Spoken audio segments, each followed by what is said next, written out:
Hello everyone, চলুন আজ আপনাদেরকে আমার আর্টওয়ার্ক দেখাই। এটা ইউটিউব দেখে আঁকছিলাম, খুব সম্ভবত পড়ন্ত বিকালের একটা ছবি।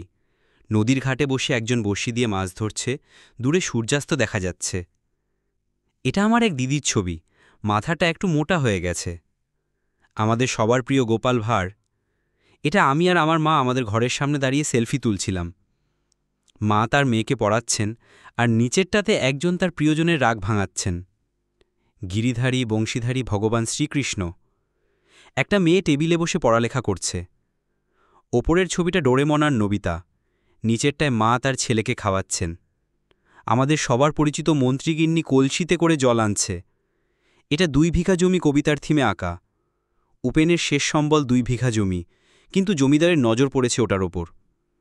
একটা ছেলে ব্যাগ গুছিয়ে স্টেশনে ট্রেনের জন্য অপেক্ষা করছে। রাস্তায় 3 বন্ধুর খুনসুটি। ভগবান বাঁশি বাজাচ্ছেন। এটা আমার বোনের ছবি, এখনও কমপ্লিট করা হয়নি।